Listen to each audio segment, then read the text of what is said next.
Welcome to the Millennial Money Moves podcast. On this episode, Blake and I are sitting down with Kenny Gatliff, CFA, to discuss whether gold is an investment you should be making. There are many myths when it comes to investing, and putting your money into gold is certainly one of them. We hope that by the end of this conversation, you're on board that gold is great for jewelry, but not for your investment portfolio. This content is purely educational and is not intended to be financial advice or financial planning. Please consult your professional financial advisor or tax professional to receive tailored advice to your personal situation. Babin Wealth Management is not responsible for action taken by listeners based on educational content provided. If you would like to receive personal financial advice, please reach out to Babin Wealth Management directly at babinwealth.com. Let's make moves. Welcome, everybody, to another episode of the Millennial Money Moves podcast. I'm your host, Sean Babin. We got Blake with us, as always. Good to see you, pal. Come on. Back at it again. I'm not going to say it. You got to say it. Yeah. And then today we have a very special guest. We got Kenny Gatliff, CFA, back on with us. And this episode, we are really going to be diving into the myth. I'm going to call it a myth of investing in gold. Demystifying kind of why people think gold is a good investment. Is it really? And should you put your money in it? Well, I've been hearing a lot about gold from clients probably the last 2 years of, hey, it's doing really well. Should I be putting my money into it? My family's saying yes. Here's what they're doing. And I really think gold is an interesting one because for whatever reason, our society is programmed like that's a good place to put your money. But we're going to show you that maybe it's not and kind of give you some ideas and thoughts around what gold means as an investment and, what maybe you should really actually be doing with it. Well, Sean, I wish you had said that before I bought this gold chain for us, but it is what it is. No, we did this for Kenny. We wanted to show him like we support gold and the listeners. This is what gold's good for. This fake gold. This is what it's all about. But yeah, Kenny, we loved the last episode with you talking about investing versus speculating. You're a wealth of knowledge when it comes to building out investment portfolios. You certainly help my firm out and our clients out on what we're doing. And, I know your background and the amount of conversations that you've had to have about this gold topic. We're excited to dive into it, man. So happy you're here. Good to see you. This one in particular, as you said, I think in my 20 plus year career, I've probably had more conversations if I'm kind of diving deep into explaining why I don't do something within investing. I would say gold is probably the number one conversations I've had over the time. And, ebbs and flows based on how gold is doing, because obviously people only want it when it's doing well. But, it's a common question. So it'd be a great conversation to have. Looking forward to it. Awesome. Well, let's dive into it. So what do you mostly see on your end from kind of clients that you're talking to? And then I'll kind of talk to me or give my opinion on what I see on my conversations. But what kind of conversations have you been having with people kind of maybe the last year or two as gold has, honestly, it's done really well performance wise? Yeah. And well, that's kind of the conversation we're having, right? People have seen gold do well and they say, is this something I should be investing in? Usually this comes around, there's usually a couple different, genesis of this conversation. One is just, if it's in the news, people are asking questions about it. But number two, and this is a legitimate question, right? We saw inflation, after the COVID bubble, where in 2021, 2022, the inflation was as high as it had been since the 80s. And people say, look, if the dollar's weakness, if I see inflation hitting, is this the right time to own gold? And like I said, that's a valid question to have, because if you're looking at your investments and you think they're all tied to the US dollar and I see my dollar losing purchasing power, should I have a hard asset? So those are the conversations I'm getting usually, and it's a good conversation to have. And there's a lot to kind of unpack there. So I guess I'll turn it over to you though, Sean. A lot of times I'm speaking with other advisors or institutional clients. What are you seeing on the main street conversations, or those that might just be getting into investing and deciding if they want to put this in in their 401k or initial portfolios? I think it's always about what's done well for us lately, and people get excited about that. And I don't know. I've always found it fascinating. I think people just have this desire to hold something physical. I think when you buy a stock, it's just a number on an app or in an account. But buying gold sounds cool. I have gold bars or I have gold stored somewhere. But then there's just the idea of just owning, maybe just an ETF for gold. But anyways, however you want to access gold, there's many different ways. And I want to get into that too, because it's very different and very different costs that come with physically owning gold. But I think where it starts is, hey, I'm nervous about the economy. I'd rather have gold. It's a physical thing. If if the apocalyptic situation happens, at least I've got gold in some safe in Utah or wherever it might be, and I can go access it and retrieve it. Versus, hey, if the stock market crashes and all my money does too, well, then I'm left holding a bag of nothing. And kind of, I believe just that physical nature of it is kind of what attracts to people. Does that theme kind of ring clear to, both of you guys? Do you kind of feel that or see that on your end as well? Yeah, I mean, I definitely think that rings true. And there's a couple different of those conversations. And you mentioned, the apocalyptic scenario. And I honestly think those conversations are harder to have because I think if someone's going down that road, I don't think they're necessarily being genuine or honest. I think they're just trying to back into some rationales to why they want to own what's been doing well recently. So what I usually try to do is, move away from that conversation. Like, look, if this is some post-apocalyptic time, like own your guns and your farming seeds and your land. Like, no one's going to take your gold regardless of that time. So like that's kind of a non-starter conversation.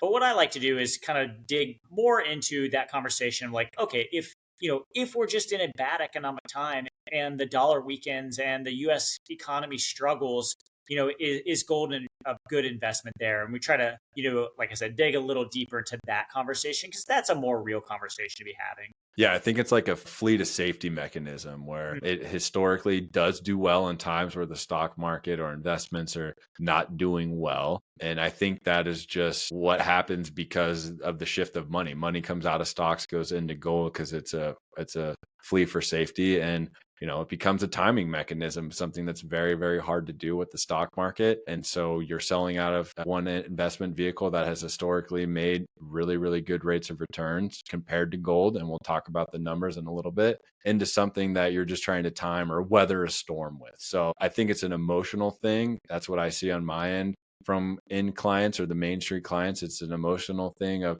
gold's doing really, really well. I should buy more of it. Just like anything. It was like the same thing when Nvidia was going up crazy. It was like, should we buy more? Same with the GameStop memes. Like everyone wants a piece of it after kind of those run-ups have already happened, after it's hit the headlines, people are talking about it. And I think, like I said, there's literally a fascination with owning a piece of physical gold commodity. And if you can make money off of it, then they think that's where they should put their money. And what we're going to show you in this podcast today is I don't think you should. It's not a great place to make money, but there are inevitably moments in time where it will spike, just like anything does. And it's always that hindsight, like, oh, I wish I should have bought more of it a year ago. And you're kind of left, okay, sitting today, should it be where we put your money?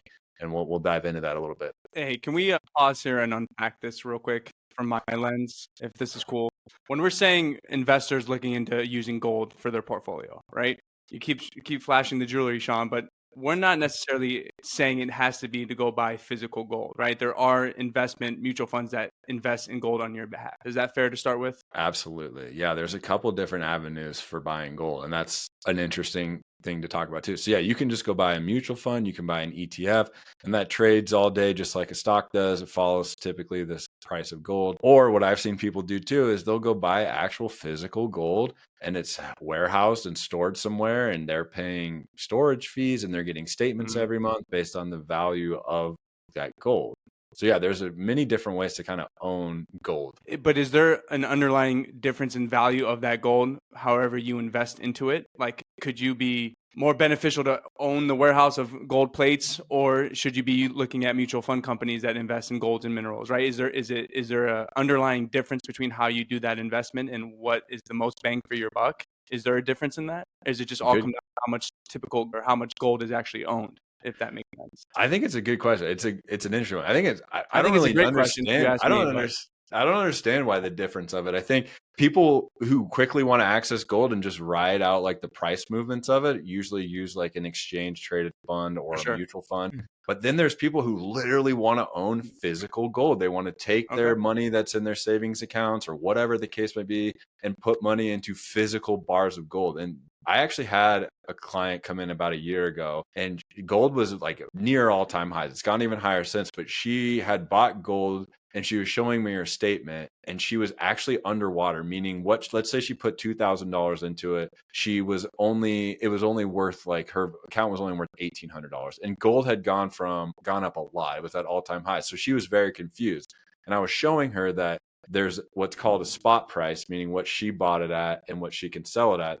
That's called a spread. And so what she bought it at was higher than the spot price. So if gold, let's say, was $100 per ounce, she had to buy it at 105, and then they were only willing to buy it back from her at 95. So there's this what's called a $10 spread, which she has to cover. Like, gold has to continue to go up to make that spread go away for her. That happens in the stock market too, but it's pennies versus dollars, multiple dollars.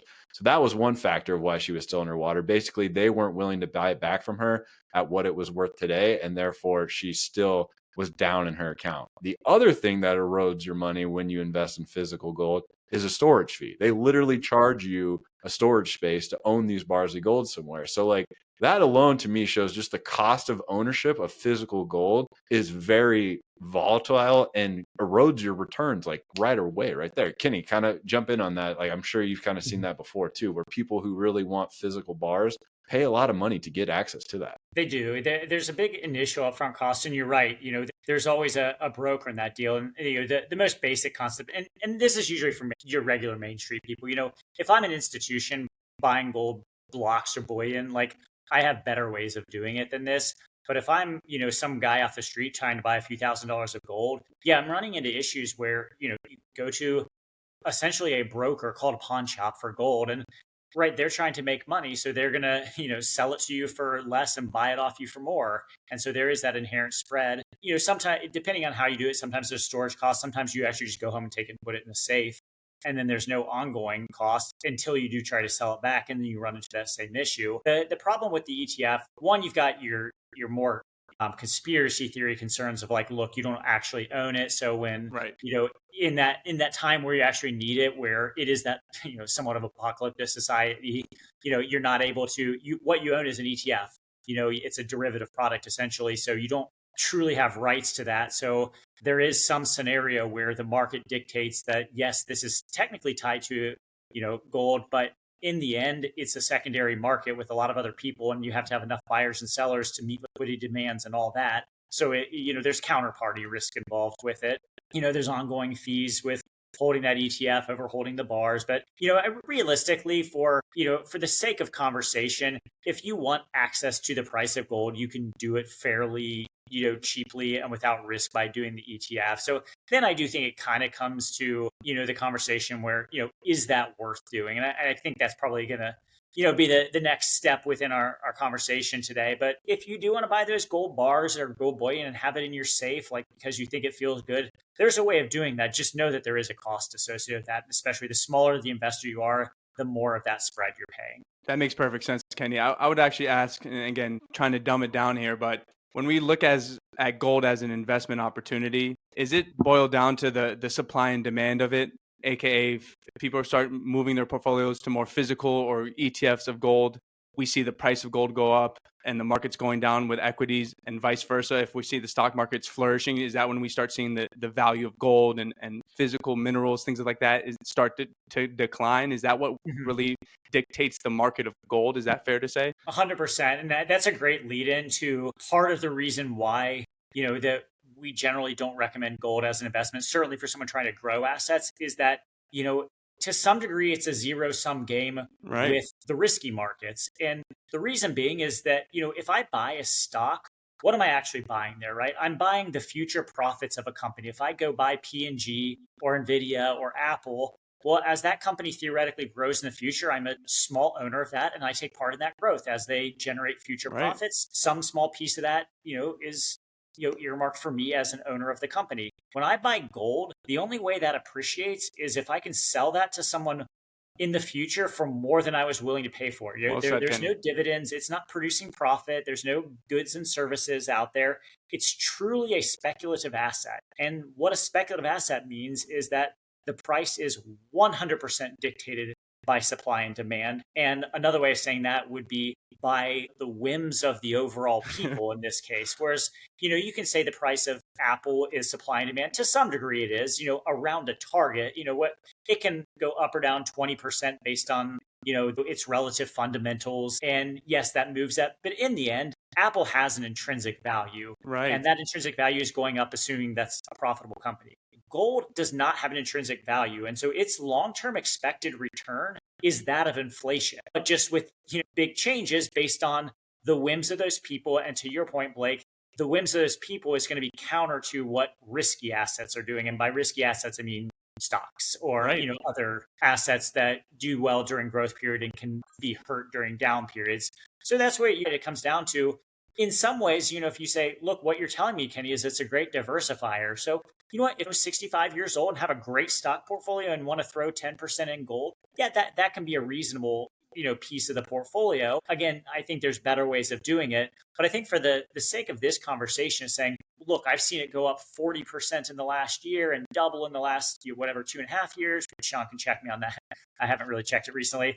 But is it the best growth asset? If I'm 25 and 35 years old, wanting my assets to grow, should I include gold? That's where you have to scale it back and understand what you're buying.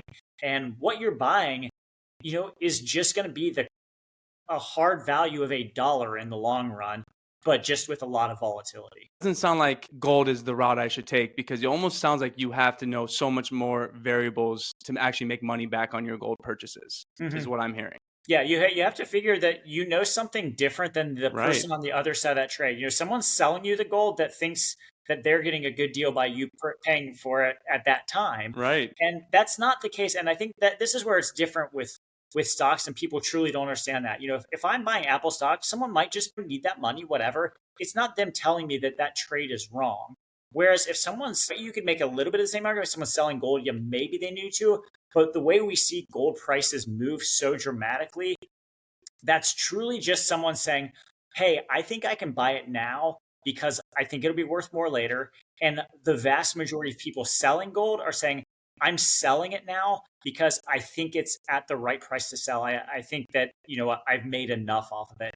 That does not ring true for the stock market. The stock market always kind of goes in the long term up and to the right, whereas gold does not do that. It goes in big spikes up and big spikes down. And it just sounds like a very tough vehicle to try to guess on, right? Because maybe you thought you did get a good deal on your gold that you had purchased, but who knows what it's going to look like 5, 10 years, a year from now. So it sounds like it's a very tough investment to try to predict. Right. And we're talking about it now. And, it's kind of an old rule of thumb is once you hear people talking about it, you're too late to the party. Right. And that's where, maybe you could say maybe it's got a little bit more room to grow. You never know where the top is, but you certainly know we're not at the bottom right now of, the current bubble of the gold price. And I feel like we're kind of picking on gold right now, but I guess on the flip side, Kenny, especially from your experience and even you, Sean, when do you think it is a good time to tell a client or investors like, hey, maybe we should start looking at gold? Is it looking at inflation and how the country's doing and how the stock markets are doing? Is maybe that's a good time to buy it? Or when is, on the flip side, a good time to start looking at gold as an investment for your portfolio?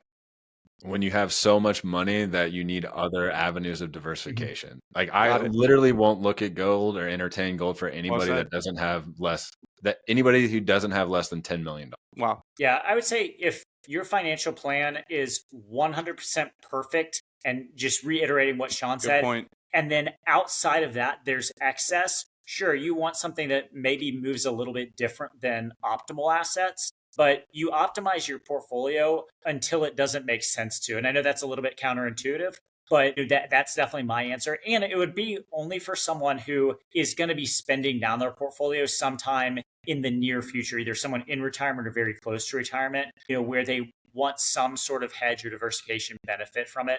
But again, this is the millennial podcast. Most of us aren't anywhere close to retiring. You're just hindering your return by investing in something that has a long-term expected rate of return of 0%, relative which is crazy to think about, right? As an investment.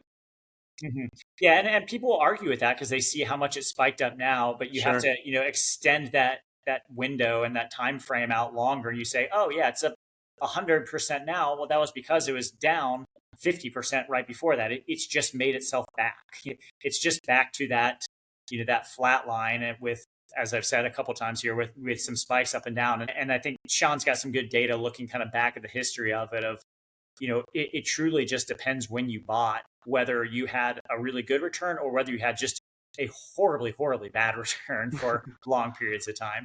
Yeah, it's beautiful. I mean, investing is all about opportunity cost. So whatever you put your money into, what have you foregone by that decision? And we'll show you what the numbers of why we think gold is a wasteful time or in place for your money, because of all the different options available to us as investors that have proven to make a lot more money, or others areas of the market that make the exact same amount of money as gold, but with such less risk involved, meaning like waves, like volatility waves. Question for you though, Kenny, I was thinking about this while Blake was talking, was does gold have any kind of like predictive power or predictive ability for kind of the future of the stock market? Because like we're seeing now in the last year and a half is, okay, the dollar's just started to get weaker lately in the last 6 months since all this trade stuff. But, maybe stocks are overbought and, people shifting money from stocks and other more traditional investments into a commodity like gold. Has that had any ability to kind of predict what might happen the next 6 months to a year for the stock market? Not short term. It's a really good question. And, to Blake's point earlier that, they do seem to be a little bit at odds with it, with each other. And it does make sense. There's a finite pool of assets out there. And so if a couple $1 trillion go into gold, that means it comes from somewhere. It means it came out of stocks, which means, stocks are undervalued, quote unquote, to what they were before. There is some idea that it works as like a market indicator for saying, okay, it moves quickly. So it means we're going to head for a recession, but it also means now, once that move has happened, it means stocks are a little bit less expensive. But honestly, there's not enough data. I mean, realistically, we came off the gold standard in the late 60s. So before that, the government arbitrarily tied the 1 ounce of gold to $1 type of thing. And so there was no free market mechanism controlling them. So we only have about 55 years of data in which there's been 3 big spikes of gold where it's gone up and a bunch of flatline times. And those were loosely tied to different market conditions, whether that be inflation or stagflation or, market recessions, but not enough to really glean any understanding of it. The only thing I would say that is actually somewhat meaningful is if you do look currently when gold has spiked up, that's a lot of assets that could move to the stock market. And anytime there's, that powder keg and you have actual kindling to be thrown in there, that provides opportunity. And so while I would never say, time the market as a result of this, because it might happen in 3 months, it might happen in 3 years, it gives you a little bit of sense that there is, that kindling on the sideline that could fuel a stock market rally. But again, that's kind of a pretty loose interpretation. Yeah, because just like people flee to cash, they think, especially when gold is doing well, and it's proved in the last year to make 40%, people go, well, instead of cash, let's put it into gold. So I think that even, like you said, it adds more money on the sidelines, meaning out of the stock market and sitting idly by. And then, like Kenny said, with gold being extremely speculative, once people have made their money in it, if it is going for them, then they'll be like, okay, we've had our fun. Stocks look relatively cheaper now than they did 6 months ago. Let's put our money back into kind of the stock market. And then that in turn, just the demand for it pushes up stock prices and stocks go higher. That's kind of what you're alluding to, right, Kenny? Absolutely. All right, well, let me share my screen and we'll just show some actual numbers and growth of wealth numbers for gold. So here is a growth of wealth graph going back to 1979, arbitrary number, but it's as far back as I believe these Bloomberg U.S. Treasuries and credit indexes go. But the theme is the same if we go back even further. And this is a growth of $1 invested in the S&P 500, the Russell 1000 growth, which is like your technology, your big growth companies, the Russell 2000, which is small cap companies. And then I wanted to show, for diversification purposes, and we talked about it on last week's episode, how it compares to bonds, like credit. So those are your, company debt, and then the U.S. Treasury bond market. And how gold stacks up to kind of those sort of investments. And then we've got gold there at the bottom, the spot price of gold. So as you can see, going back from January 1 of 1979 through the end of March of this year, gold is the worst performing asset over this 46-year period. A dollar invested in gold in 1979 would have grown to $13.76 versus, for the listeners out there, a dollar invested in the S&P 500 would have grown to $194.32. So these are those mountain charts, as they're called, kind of in our industry, that are really shocking when you kind of unwind time. Now, again, everyone likes to quickly focus on the what have you done for me lately? What have you done 2 years ago? But when we are building portfolios for our clients and recommending to people whether to buy or sell gold, I don't care what happened in the last 2 years. That's not a statistically significant data set for me to make a recommendation to you off of. So I want to go back through time as far as I can and see how gold and stocks have performed in many different market movements. And this graph alone is the reason why I don't recommend gold to anybody, because there's so much other areas of investing, whether it's stocks and even bonds here, that make more money than gold does. So I'll kick it, Kenny, and Blake. Any eye-opening things for you guys on the kind of this slide here? Yeah. So this is always what the conversation always leads to, right? We try to go through the part of the conversation. We say, okay, what is gold? What's the expected return? It's speculative. It doesn't have dividends, all the things we've talked about. But what it comes down to is, okay, what has it actually done? You're telling me a lot of theoretical information, but what has it done? And these graphs, I think, do tell that whole picture. And they might be deceptive depending on what different time periods you look at. There's no perfect endpoints that you can ever point to. But when you scroll out and have 50 years, almost 50 years of data here, and you see the result here where essentially gold makes the same as a treasury bill, that's kind of what we expect, right? A treasury bill and gold, long term, we expect them to keep up with inflation, with the treasury bill paying a little bit above inflation for the risk of loaning that money out for a short period of time. And what's an even more compelling stat, because this is one I've had the conversation before, is if you look, this is after gold has spiked up, right? But if you look from 1980 through the next 20 years, so I don't have the exact endpoints, but essentially a 20-year period, gold lost about 60% of its value during that 20-year time period. If I adjust that for inflation, it loses over 85% of its purchasing power. So if you buy gold, and I don't remember if it's 1/1 of 1980, again, this is kind of picking endpoints. Yeah, I'm having fun now. Let's see. But if you essentially bought gold, at the start of the 1980s, held it for 20 years, you lost 85% of your purchasing power. Think if the stock market had a 20-year run like that, what people would say about it, what it would do. But somehow people just ignore the fact that that occurred not that long ago and say, yeah, but the last couple of years, it's been great. And even with the big spike up in the early 2000s coming in through the great financial crisis, it took 27 years for gold just to break even. Again, I feel like those are compelling, saying, okay, if that happened in the past after a big spike up, it spiked up throughout a lot of the 70s after, getting unpinned to the gold standard. And then it came crashing down. And because we have that historical precedent, is saying, am I saying right now that gold is now, spiked up and it's going to go the next 27 years without making money and it's going to lose 80% of the next 20 years? Probably not. But the fact that it happened in the past is we know it can happen again, or some smaller version of that can happen again.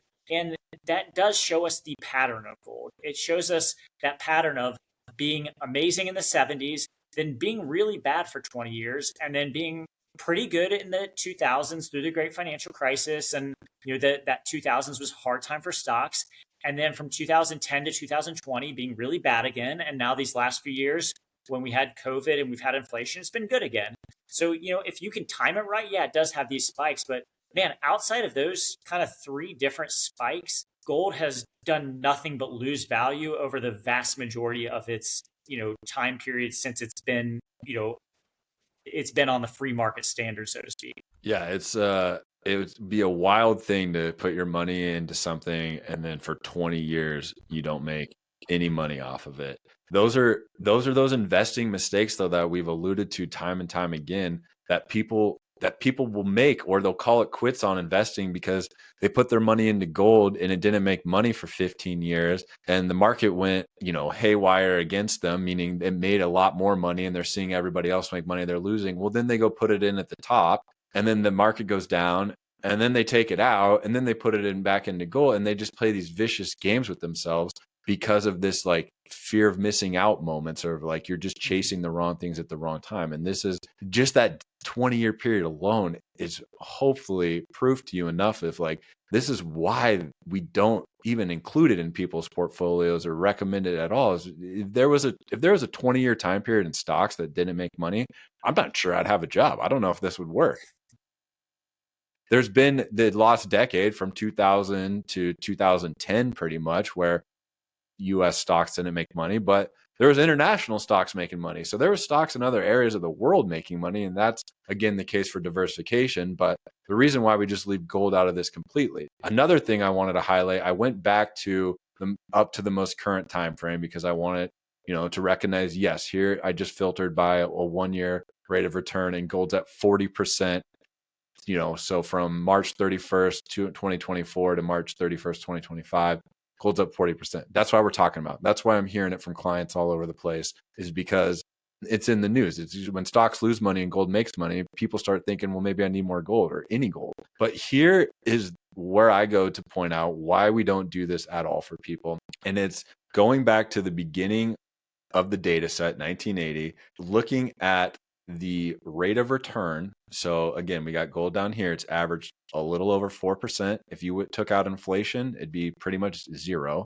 And we use this terminology in finance called standard deviation. And standard deviation is a measure of risk, meaning volatility. So just know, the listeners out there, the higher the number, the higher the standard deviation number, the more volatile it is. So gold has a standard deviation of 18.5.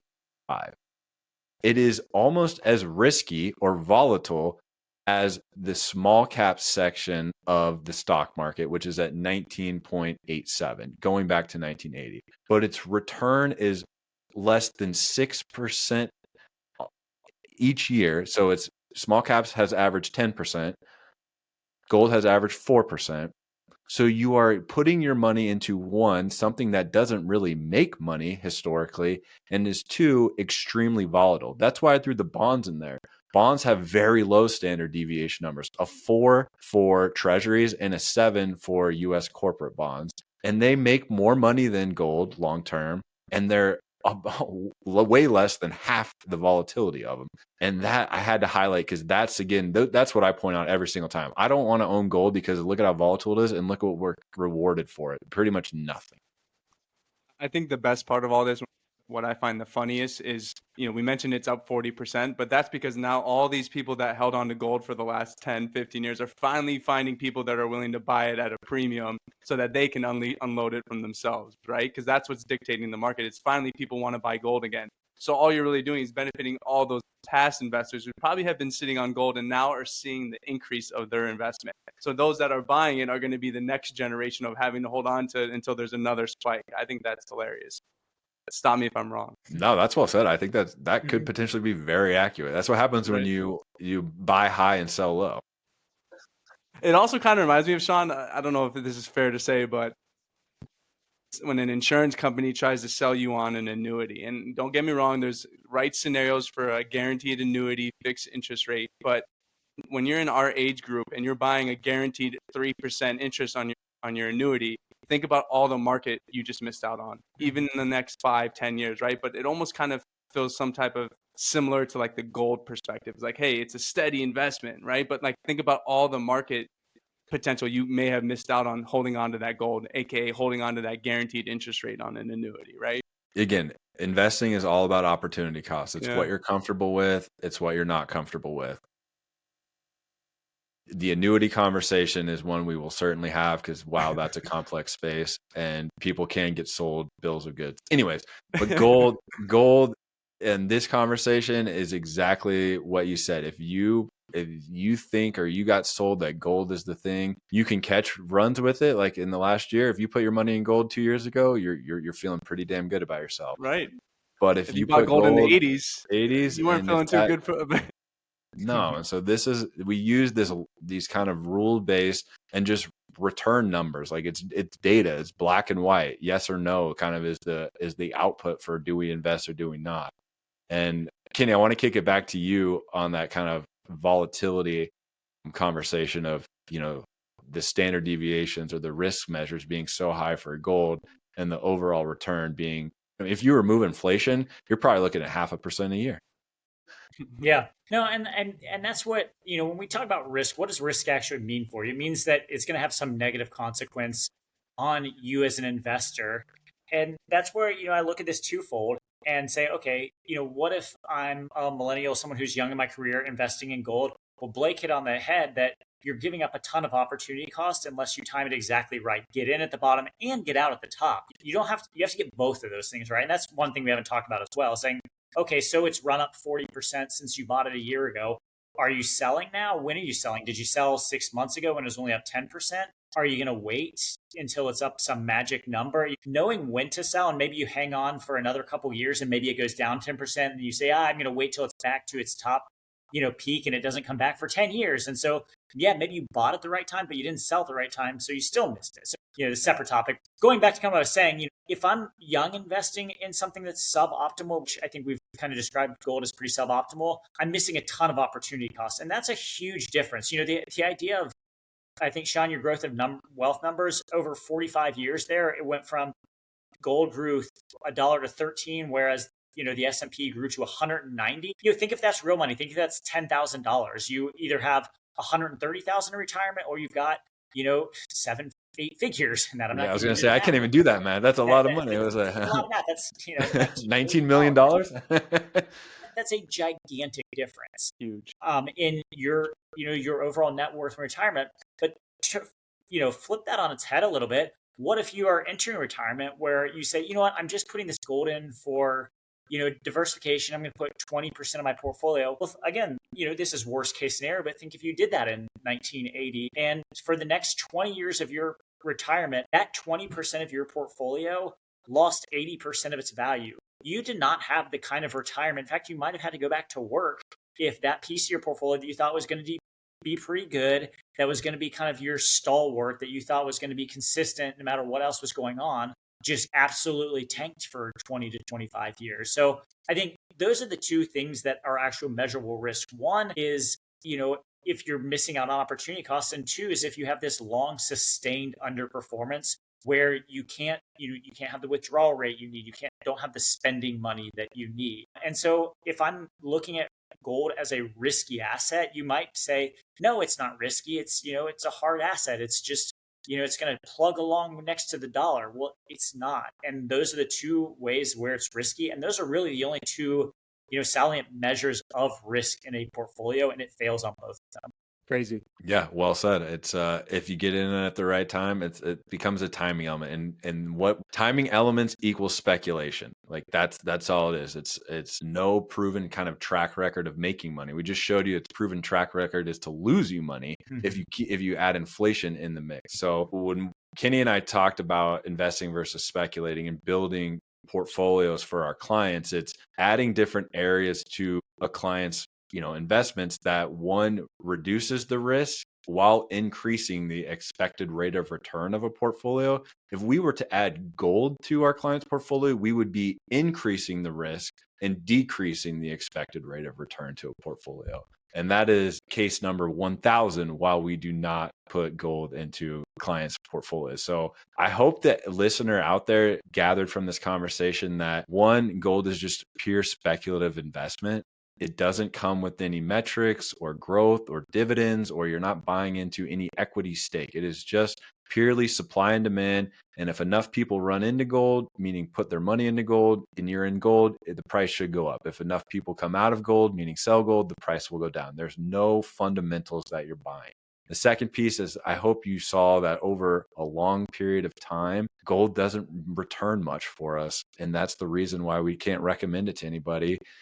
And even as you get older and you want to reduce the risk of your investments or your portfolio, there are plenty of other ways to do that than put your money into a commodity that it has proven to lose money over a 20-year period. So those are kind of my closing thoughts right there. Anything else from the both of you before I let you guys go? That, like, again, this has been awesome, and I really hope people get out of this kind of gold fathom, and we put some really good data out there for them. I thought that was awesome. I got nothing to add. I think you said it perfect. Dang, I crushed the exit. All right, let's go. Kenny, great to see you, man. Thanks for jumping on. Always appreciate it. But yeah, Sean, way to hit the nail on the head there. We appreciate it. Remember, gold is good for jewelry, but not for your investment portfolio. And don't go buy gold for your loved ones right now. Wait till the market stabilizes a little bit, and then go to your pawn shop. Yeah. Thanks, Kenny. Thanks, Sean. Appreciate you guys. Have a good week, everyone. See ya.